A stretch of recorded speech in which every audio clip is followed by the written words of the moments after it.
कलयुग में तीन महाशक्तियां हैं जिन्हें जागृत देव कहा जाता है। Powered by Dubverse. कलयुग के तीन जागृत देव। काल भैरव। कलयुग के पहले जागृत देव काल भैरव है। महापुराणों के अनुसार माना जाता है कि सृष्टि के निर्माण से पहले के समय भगवान नारायण और ब्रह्मदेव की उत्पत्ति हुई। तब ब्रह्मदेव को इस बात का अहंकार उत्पन्न हो जाता है कि वह त्रिदेवों में सबसे श्रेष्ठ है। तब ब्रह्मदेव के अहंकार के रूप में ब्रह्मदेव का पांचवा सर उत्पन्न हो जाता है। यह देखकर भगवान शिव को क्रोध आ जाता है और उनके प्रचंड तेजपुंज से काल भैरव का जन्म होता है। काल भैरव ने ब्रह्मदेव का अहंकार रूपी पांचवा सर काट दिया, लेकिन उस वजह से काल भैरव पर ब्रह्म हत्या का पाप लग गया।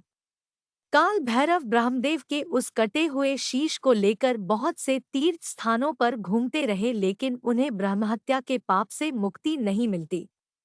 अंत में जब काल भैरव काशी पहुंचे तो तब वहां पर उन्हें ब्रह्म हत्या के पाप से मुक्ति मिल जाती है और हमेशा के लिए काल भैरव काशी में ही स्थित हो जाते हैं। काल भैरव अपने भक्तों के सभी पाप हर लेते हैं तथा उनके अहंकार को नष्ट कर देते हैं। माता काली। कलयुग की दूसरी जागृत महाशक्ति माता काली है। माता काली माँ दुर्गा का विकराल तथा प्रचंड स्वरूप है, जिसमें वे दुष्टों का नाश करती है। उनका स्वभाव अत्यंत क्रोधित और प्रचंड है। यह माँ दुर्गा का सातवां स्वरूप है, जिनकी पूजा शुक्रवार को होती है। माता काली का स्वरूप बहुत अलग है।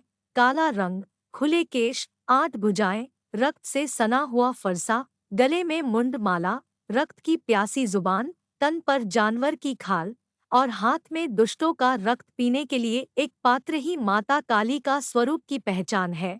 माता काली का क्रोध इतना प्रचंड होता है कि उनके क्रोध को शांत करने के लिए एक बार स्वयं भगवान शिव को उनका पैर अपने वक्ष पर रखवाना पड़ा था तथा एक बार माता काली का क्रोध शांत करने के लिए भगवान शिव को बटुक अवतार लेना पड़ा था। माता काली का दिन अमावस्या कहलाता है।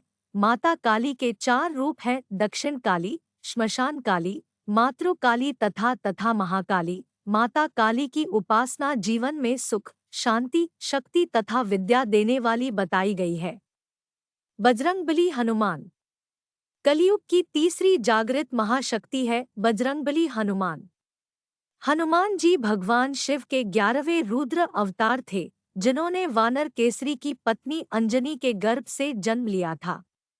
हनुमान जी को संकटमोचन, वायुपुत्र, महावीर और मारुति भी कहा जाता है। वे भगवान श्रीराम के महान भक्त थे। वह इतने अधिक शक्तिशाली थे जिन्होंने बचपन में ही सूर्य को फल समझकर निगल लिया था और अपने विशाल रूप दिखाकर अपनी भक्ति और शक्ति का प्रमाण दिया। हनुमान जी को वीरता, साहस, विश्वास और भक्ति का प्रतीक माना जाता है। हनुमान जी ने 400 योजन का समुद्र लांघकर सीता माता की खोज की थी। उनकी श्रीराम के प्रति भक्ति को देखकर माता सीता ने उनको चिरंजीवी होने का वरदान दिया था। उन्होंने अपनी पूंछ से रावण की लंका को जला दिया था।